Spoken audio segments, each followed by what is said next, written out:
पाठीमागच्या भागामध्ये आपण सातू हिरू यांच्या तमाशाची सुरुवात बघितलेली होती. त्यानंतर शिवासंभा यांच्या तमाशाचा काळ, भरभराटीचा काळ आपण पाहिला होता आणि आता आपण काळूबाळू यांच्या तमाशाचा सुवर्ण काळ पाहणार आहोत. तर संभा कौलापूरकर यांना 2 बायका होत्या. पहिली त्यांचं नाव आहे कमळाबाई, त्यांचे सुपुत्र आहेत रामचंद्र. त्यानंतर दुसऱ्या पत्नी त्यांचं नाव आहे शेवंताबाई, यांची 3 मुलं शामराव, लहू आणि अंकुश, म्हणजेच काळू आणि बाळू. म्हणजे रामचंद्र, शामराव आणि काळू आणि बाळू अशा पद्धतीनं ही मुलं आहेत. आता काळू आणि बाळू यांच्या जन्माची अत्यंत रंजक अशा पद्धतीची गोष्ट समोर येते. ती त्यांनी त्यांच्या मुलाखतीत पण सांगितलेली आहे आणि अनेक माध्यमांमधून ती समोर आली होती. तर संभा यांची दुसरी पत्नी शेवंताबाई या गरोदर होत्या आणि पूर्वी बाळंतनं ह्या घरीच केलं जायचं, म्हणजे आत्तासारखे काही दवाखाने वगैरे नव्हते आणि सुईणी वगैरे त्या बाळंतपण करायच्या. आता शेवंताबाई यांचं बाळंतपण जे आहे ते त्यांच्या थोरल्या जाऊ म्हणजे शिवा यांच्या पत्नी दुर्गाबाई यांनी केलेलं होतं आणि त्या पण अनेक महिलांचं त्यांनी बाळंतपण केलं होतं, सुईणीचं काम त्यांनी केलेलं होतं.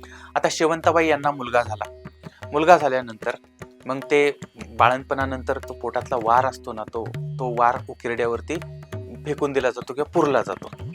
आता ज्यावेळेस दुर्गाबाई यांनी तो वार घेतला आणि तो वार घेऊन त्या पुरायला, एक मुलगा झाला आणि त्याच्यानंतर तो वार जो होता तो पुरायला त्या उकिरड्यावरती गेल्या. उकिरड्यावरती गेल्यानंतर त्यांना ती एक गाठ दिसली. आता यांना वाटलं की गाठ कशी काय या वारला, आणि त्यामुळे मग त्यांनी ते नखाने ती गाठ अशी फोडली. त्याच्यात बघितलं तर त्याच्यात अजून एक बाळ होतं आणि नंतर मग त्यांनी त्या बाळाला घेतलं. ते वार वगैरे तिथं पुरला, बाळाला घेऊन त्या आल्या. म्हणजे अशा पद्धतीनं एक बाळ अगोदर जन्माला आलं होतं आणि दुसरं बाळ हे उकिरड्यावर जन्माला आलं होतं आणि तेच होते काळू आणि बाळू. म्हणजे 16 मे 1933 या दिवशी संभा यांना जुळी मुलं झाली आणि काही फरक नव्हता त्या दोघांच्या मध्ये. अगदी दिसायला हुबेहूब अशा पद्धतीनं काळू आणि बाळू, आणि मुलं लहानाची मोठी होत होते. पण दुर्दैव बघा की एक मुलगा जो जन्माला आला उकिरड्यावरती, खरं तर त्याचं मृत्यू पार अगदी, म्हणजे असं जर त्या काकीनं बघितलं नसतं तर काळूबाळू आपल्याला मिळाले नसते. पण त्याला बघितलं, त्याला घरी आणलं, पण ही पोरं 5-6 वर्षाची होती आणि त्यांच्या वडिलांचा म्हणजे संभा खाडे यांचा मृत्यू झाला होता. बापाचं छत्र हरपलेलं होतं, पण चुलत्याचं छत्र होतं आणि इतर मंडळी होती, त्यांच्याबरोबर ती यांची वाटचाल चाललेली होती. आणि ते तमाशाचं ऑलरेडी आता ह्यांच्या अंगामध्ये ते तमाशाचं रक्तच होतं किंवा कलेचं रक्त होतं आणि त्यामुळे लहानपणापासूनच त्या तमाशाचे संस्कार यांच्यावरती व्हायला लागले होते. आणि आता काळूबाळू साधारणपणे 15-16 वर्षाचे झालेले होते. आता त्यांनी स्वतंत्र तमाशा सुरू करायचा असा निश्चय केलेला होता. तर त्यांच्या चुलती ज्या आहेत दुर्गाबाई यांनी त्यांना फार मदत केली त्यावेळेस. म्हणजे आता काय घ्यायचं असेल तर तमाशासाठी काय लागतं तर बाबा हलगी, ढोलकी, झांज, तुणतुणं, त्यानंतर पडदे, कानात, वेशभूषा वगैरे वगैरे.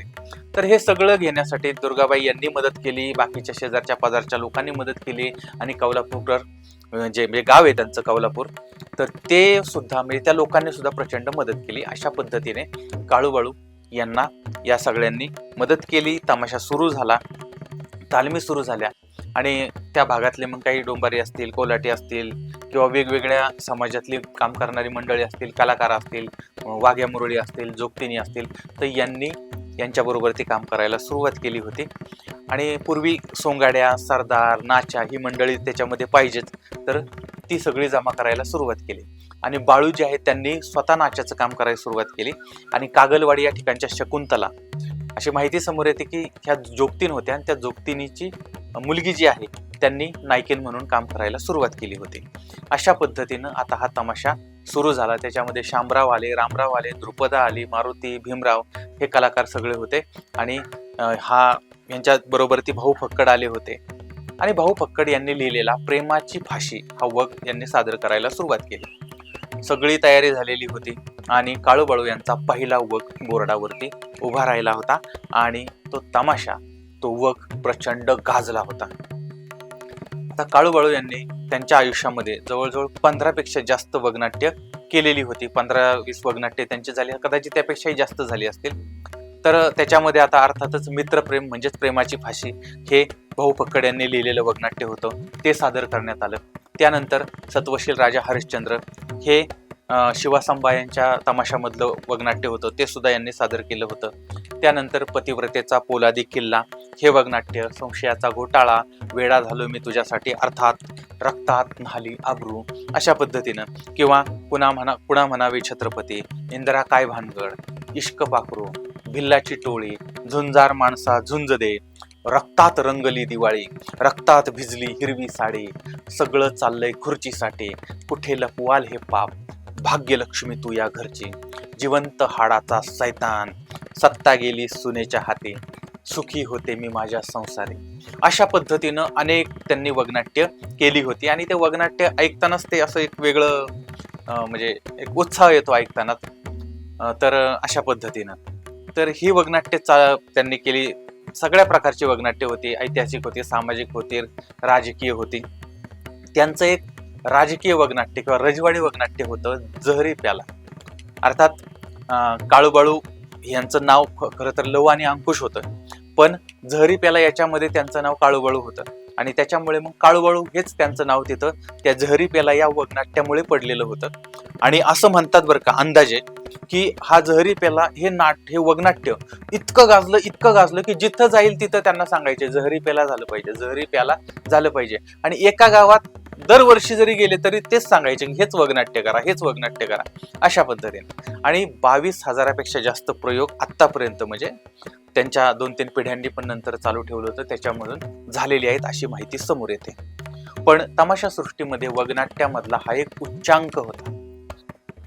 पण यांचा प्रचंड बोलबाला चालू होता. त्यानंतर बाबूराव पुणेकर यांनी त्यांना पुण्यामध्ये बोलवलेलं होतं आणि त्यांच्या समोर म्हणजे आर्यभूषण थिएटर जे आहे म्हणजे तमाशा पंढरी आर्यभूषण थिएटर पुण्यातलं, तर त्या ठिकाणी काळूबाळू पहिल्यांदा पुण्याला आले आणि त्यांनी तिथं सुद्धा जहरी प्याला हेच वगनाट्य सादर केलेलं होतं. आणि आता हा जो तमाशा आहे तो काळूबाळू यांच्या नावानं चाललेला होता. आता अर्थातच फक्त काळूबाळू यांच्यामुळे तमाशा चालू होता का, तर असं नसतं. त्यांच्या पाठीमागं त्यांचे बंधू होते, अर्थातच त्यांच्या घराण्याची पुण्याई होती, खाडे घराण्याची पुण्याई होती, आईवडिलांची पुण्याई होती, आजोबांची पुण्याई होती, त्यानंतर आजी, त्यानंतर काकी, त्यानंतर चुलत भाऊ वगैरे सगळी मंडळी होती. आणि त्या सगळ्यातनं हा तमाशा पुढे चालला होता आणि सगळ्यांची मेहनत होती आणि काळूबाळू यांनी त्या गोष्टीला चार चांद लावलेले होते. आता याच्यामध्ये एक प्रॉब्लेम असा होता की काळूबाळू यांचा तमाशा असला की तिथं काळू आणि बाळू त्या तमाशात पाहिजे म्हणजे पाहिजे. कारण बऱ्याच वेळा काय होतं, एखाद्याचा तमाशा असला त्या तमाशामध्ये एखादी व्यक्ती जरी नसली, काय अडचण आली, प्रॉब्लेम आला नसली तरी ते तमाशा होऊन जातो. पण काळूबाळूच्या तमाशात तसं नव्हतं. काळूबाळू जर नसेल तर लोक बेभान व्हायचे, कारण त्यांच्या नावाने तमाशा तेच लोक त्यांनाच पाहायला यायचे. आणि त्याच्यामुळे जर ते नसले तर असं काही वेळा झालेलं आहे की लोकांनी तमाशाची नासधूस केली, फडाची नासधूस केली, आग लावली का, तर काळूबाळू नाहीत म्हणून. त्याच्यामुळे त्या जोडगोळीला तिथं थांबायलाच लागायचं. म्हणजे अर्थात ते लोकांचं प्रेम पण होतं, पण कधी कधी प्रेम अति झालं की ते माती होतं, असं होतं. असो, पण त्यांनी अनेक राज्यामध्ये सुद्धा हे खेळ केलेले होते, तमाशा केलेला होता. इंदिरा गांधी यांनी त्यांना दिल्लीला बोलवलेलं होतं, त्या ठिकाणी त्यांना सन्मान केला होता, त्यांना पुरस्कार दिलेला होता. त्यानंतर नागपूरला त्यावेळेसचे पंतप्रधान राजीव गांधी हे सुद्धा आलेले होते. आणि अनेक चित्रपट सृष्टीतले कलाकार जे आहेत तर ते कलाकार यांचं टायमिंग पाहण्यासाठी, म्हणजे वेगवेगळे आत्ताचे जे टॉपचे कलाकार आहेत ते सुद्धा त्या काळूबाळूंचं जे बोलण्याचं टायमिंग होतं, ट्युनिंग होतं, गिव्ह अँड टेक होती, ते पाहण्यासाठी तमाशाला येत होते. आणि अनेक पुरस्कार, त्या पुरस्कारांची नावं मी सांगत नाही, पण अनेक पुरस्कारांनी त्यांना सन्मानित करण्यात आलं होतं. महाराष्ट्र होतं, त्याचबरोबर ते आंध्र प्रदेश, कर्नाटक या ठिकाणी सुद्धा हे तमाशे अगदी जोरात चाललेले होते. आणि एवढं सगळं चाललेलं होतं, एवढे मोठे कलाकार होते, मग ते अगदी पूर्ण भारतभर त्यांची प्रसिद्धी होती. पण त्यांचा स्ट्रगल, त्यांचं दुःख, त्यांचा त्रास मात्र कमी नव्हता. आपल्याला बऱ्याच वेळा वाटतं बाबा एवढं मोठं, एवढं नाव आहे म्हणजे त्यांची सगळी कामं होत असतील, सगळ्या गोष्टी होत असतील, पण असं नसतं. उलट जया अंगे मोठेपण तया यातना कठीण, हे तुकोबारायांनी सांगून ठेवलेले. तर म्हणजे बऱ्याच वेळा असं होतं की हे तमाशा कलावंत जे आहेत, म्हणजे सगळ्यांच्याच बाबतीत असं होतं की घरामध्ये एखादं माणूस जरी गेलं तरी त्यांना तमाशा करावा लागतो, लोकांना हसवायला लागतं. कारण फक्त एका व्यक्तीचा विषय नसतो, त्याच्या पाठीमागं शेकडो लोक काम करत असतात, समोर त्याची सुपारी घेतलेली असते, काहीतरी कार्यक्रम असतो त्यांचा, त्यानंतर काहीतरी म्हणजे यात्रा जत्रा काहीतरी असते. आणि जर आपण नाही कार्यक्रम केला, अख्खं गाव येऊन यांना म्हणजे त्रास देऊ शकतं, त्याच्यामुळं ते करावंच लागतं. आता एक प्रसंग काळूबाळू यांनीच त्यांच्या मुलाखतीत सांगितला होता. एकदा काय झालं, पंढरपूरच्या जवळचं भाळवणी नावाचं गाव आहे, त्या भागामध्ये तमाशाचा खेळ होता आणि तमाशा चालू असतानाच त्यांना अशी बातमी समजली की त्यांची भाऊजाई म्हणजे त्यांचे थोरले भाऊ रामभाऊ, त्यांच्या पत्नी या छपरामध्ये झोपलेल्या होत्या आणि त्या छपराला आग लागली आणि ती माय माऊली त्या आगीमध्ये जिवंत जळून मरण पावली. आता हे कळलं पण करणार काय, त्यांना तमाशा तर करायला लागला. त्यानंतर दुसऱ्या दिवशी तमाशा मिरजेला होता, म्हणजे जवळच, घराच्या जवळपास होता, म्हणून ही मंडळी तिथं पोहोचल्यानंतर मग त्यांनी सगळे अंत्यसंस्कार केले. आता विचार करा, एक तरुण व्यक्ती गेलेली आहे आणि भावाची पत्नी आहे आणि अत्यंत दुर्दैवी अशी घटना घडली. सगळं झालं, रडारडी झाली, सगळ्या गोष्टी झाल्या, पण त्याच दिवशी संध्याकाळी त्यांना मिरजेला कार्यक्रम करायला लागले. म्हणजे ह्या कलाकारांच्या बाबतीमध्ये ही अत्यंत दुःखद घटना आपल्याला पाहायला मिळतात. आणि एकदा असं झालं बघा, तमाशाला फुल गर्दी होती आणि अजून एक्स्ट्राची लोक तिथं आलेली होती. आता हे सगळं असताना कुणी उभं राहिलंय, कुणी बसलंय, कुणी काय करतंय आणि याच्यामुळे काय झालं, पाठीमागच्या लोकांना तमाशा दिसत नव्हता आणि त्याच्यामुळे मग ते गोंधळ सुरू झाला. मग कुणी दगड फेकून मार, कुणी काय कर इतकं झालं की काही समाजकंटक मंडळी, काही लोक असे असतात दारोडे बेवडे की जे दुसऱ्याचं नुकसान करण्यासाठी जन्माला आलेले असतात, ते घरच्यांनाही त्रास देतात, बाहेरच्यांना तर सोडतच नाहीत. तर यांनी काय केलं, ते तंबू फाडला. म्हणजे एखादा कलाकार किती कष्टानं ते सगळं उभं करतो, पण त्यांनी ते तंबू फाडले. त्यानंतर महिलांवरती हात टाकले. म्हणजे आता हे गोंधळ झाल्यानंतर महिला त्या गाडीत जाऊन बसल्या, तर त्या खिडक्यांमधून यांनी हात घातले आणि महिलांना ओरडायला सुरुवात केली होती. त्यानंतर दगडफेक केली होती, गाड्यांच्या काचा फोडलेल्या होत्या, प्रचंड नुकसान झालं. आणि मग आता जे आपले सिस्टीम आहे त्या पद्धतीनं पंचनामा वगैरे झाला होता. तुमचं हे झालं, ते झालं असं सगळं झालं. काहीही मदत नाही, काहीही साथ नाही, काही नाही. पण शेवटी ह्यांना ह्यातनं स्वतःलाच बाहेर पडावं लागलेलं होतं. म्हणजे अशा म्हणजे विचार करा तुम्ही, एवढं नाव होतं काळूबाळूंचं, तरी सुद्धा म्हणजे तमासगीर किंवा कलाकार किती मोठा असला तरी त्याला रोज या संघर्षाला सामोरं जावं लागतं. पण हे सगळं त्यांनी सहन केलं. म्हणजे अशा पद्धतीनं यांचं ही वाटचाल चाललेली होती. म्हणजे प्रचंड हालात, कष्टात, संकटात हे सगळं असताना सुद्धा त्यांनी यश मिळवलं. आता याचं सगळ्यात मोठं कारण काय होतं माहितीये, कारण त्यांना साथ देणाऱ्या त्यांच्या जीवनसाथी.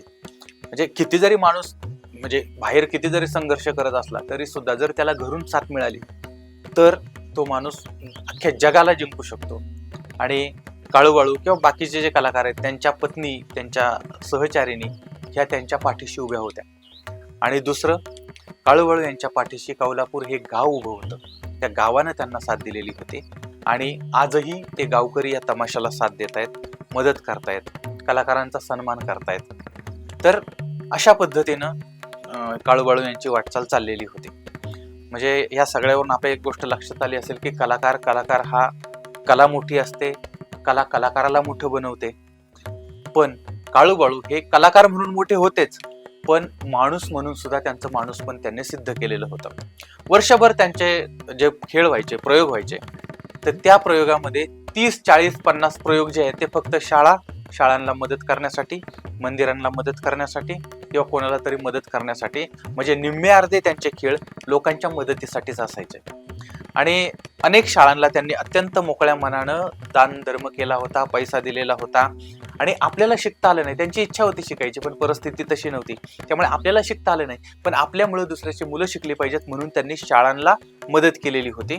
तर आणि त्यांच्याकडे गेलेला माणूस, मदत मागणारा माणूस, त्याला त्यांनी कधी मोकळं पाठवलेलं नाही. जी आपल्याकडून मदत होईल, जे सहकार्य होईल, ते सगळं त्यांनी केलेलं होतं.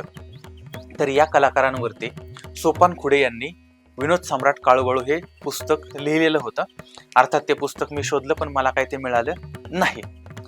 आता ह्या कलाकारांमध्ये लहू संभाजी खाडे जे आहेत, त्यांचा जुलै 2011 मध्ये म्हणजे 9 जुलै 2011 मध्ये देहांत झाला आणि त्यांचे बंधू अंकुश संभाजी खाडे यांचा 26 एप्रिल 2014 देहांत झाला. हे जग सोडून हे दोनही कलाकार गेलेत. तर अशा पद्धतीनं तमाशाची तिसरी पिढी ज्यांनी सुवर्णकाळ गाजवला ती हे जग सोडून गेली. त्यानंतर त्यांचे सुपुत्र त्यांनी ही परंपरा चालवली, त्यांचे सुपुत्र, त्यांचे सहकारी, आणि त्यानंतर त्यांचे आता नातू सुद्धा 5वी पिढी ही या क्षेत्रामध्ये उतरलेली आहे. तर या काळूबाळू तमाशा टीमला किंवा त्यांच्या या कलेला, त्यांच्या या कलेच्या सातत्याला आपण शुभेच्छा देऊया आणि काळूबाळू यांच्या तमाशाला पुन्हा सोन्याचे दिवस येऊ दे ही आपण नटराजाची चरणी प्रार्थना करूया आणि पुन्हा भेटूया पुढच्या भागामध्ये. तोपर्यंत धन्यवाद.